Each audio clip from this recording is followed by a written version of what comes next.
But with God, the first of Nisan is always the first of Nisan. Rosh Hashanah is always on the first. His calendar is so perfect that if you stay on God's calendar, all of his holidays will land exactly on moon calendars.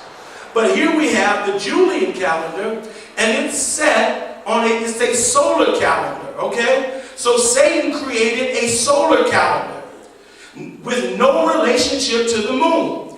It exists only until October 4th, 1882. And it says, when it was placed in Rome by the current, it was replaced in Rome by the current Gregorian calendar named after Pope Gregory. So a Catholic Pope gave us a new calendar with the assistance of Satan. So every year, see, we're not supposed to celebrate Easter, but every church does. You know why? We don't know no better because we won't educate ourselves in studying what God's Torah tells us about his calendar.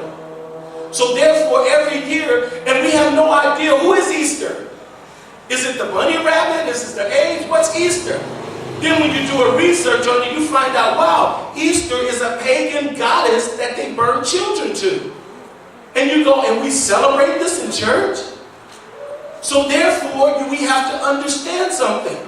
God's calendar is different from Satan's calendar. You understand? So, he sets up this Gregorian calendar, and so Pope Gregory, his assistants, the Gregorian calendar is a reform of the Julian calendar, is most widely used calendar in the whole world. However, the Gregorian calendar is of pagan origin. This evidenced by the pagan names given for its months. So there's a pagan name given to each month. We're going to get into this today. Its days of the week and its festivals. It is a solar calendar not based on the movement of the moon. Therefore, the Gregorian calendar is of no relevance with respect to spiritual and scriptural times.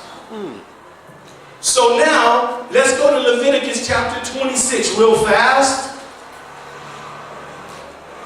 Bless your name, Lord. Hallelujah. Leviticus chapter 23. My apologies.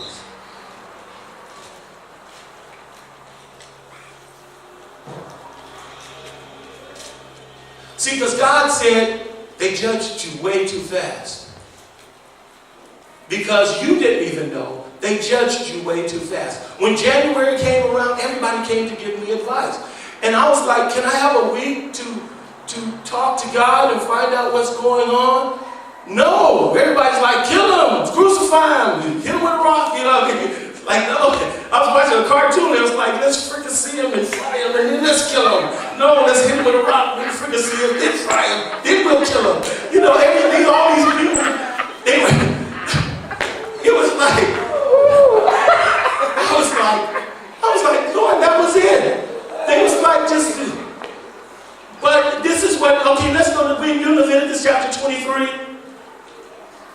It says here, I'm sorry. The Lord said to Moses, speak to the Israelites and say to them, these are my appointed feasts, the appointed feasts of the Lord, which you are to proclaim as a secret assembly. Okay? There are 6 days when you may work, but on the 7th day is a Sabbath rest, a day of secret assembly. You are not to do any work. Wherever you live, it is a Sabbath to the Lord. You understand? So he's telling the Jews, this is the first thing I want you to do is make sure you keep the Sabbath. Don't work on the Sabbath. Okay? Now next, he says, the very next festival I want you to celebrate during my year, right, is going to be the Feast of Passover. It says, these are the Lord's appointed feasts. The secret assemblies are to proclaim at your appointed time. The Lord's Passover begins at twilight on the 14th day of the first month, right? Because the first month is Nisan, right? The first Nisan is the month that Jesus Christ was crucified on the cross. Understand that. Nisan is the month that Jesus Christ was crucified on the cross.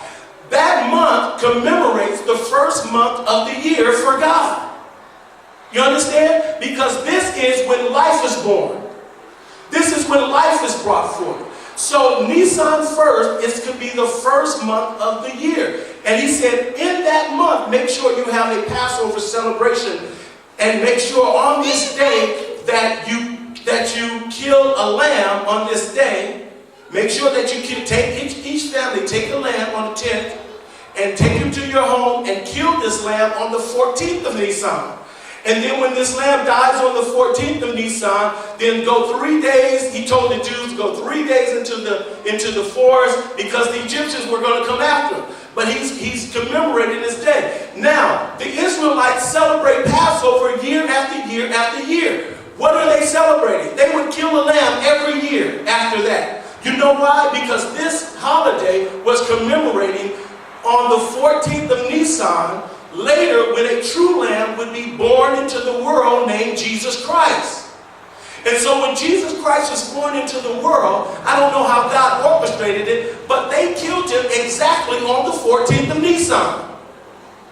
Isn't that something? How can you give a feast day 2,000 years early and then birth yourself into the world and control men to the point that they kill you on the exact day you want to be killed?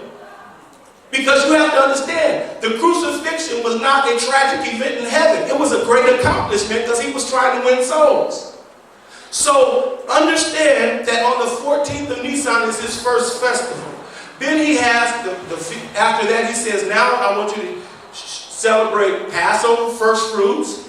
Then I want you to celebrate Passover. Then after you celebrate Passover, I want you to celebrate Feast of Trumpets, Rosh Hashanah. Then I want you to celebrate the Day of Atonement in the 7th month, you know. And then in the later months, I want you to celebrate the Feast of Tabernacles.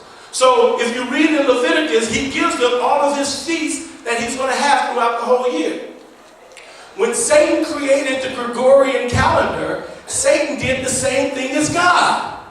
Because he's going to corrupt that system. So therefore, Satan said, oh, in my calendar that has nothing to do with God's, it has nothing to do with the moon cycles.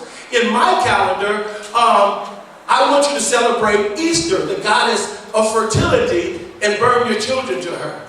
And then after that, I want you to celebrate Halloween. I'm going to give you Halloween. And I'm going to give you Christmas. And I'm going to give you Thanksgiving. Don't celebrate Tabernacles, celebrate Thanksgiving. And so Satan gave us all these pagan holidays, right? Which have nothing to do with God. They have nothing to do with God. Thanksgiving is a good day and we love it because you got good food and you get to thank God for everything. But most of Satan's days are pagan holidays. Now, the days and the months all represent gods, pagan gods that these people worshiped. Do you understand? So, Sunday was the worship of the sun god. Okay?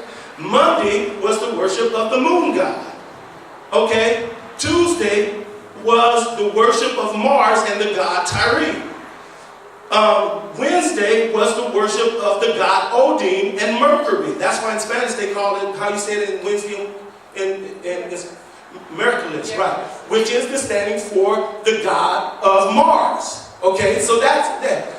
Thursday is the god Thor, which is commemorated by an upside down cross, which they call a hammer. And the upside down cross is now the symbol of Satanism. Friday was the goddess Phrygia, which is the goddess of sex and love. Okay? It says the god of love, but you know, pagans don't really worship love. Then Saturday is the worship of God, the god Saturn, which is the alternative name for Satan. And on Saturday, they would kill a lamb, they would kill an animal, a foreign animal, on Saturday, these pagans to worship God on Saturdays.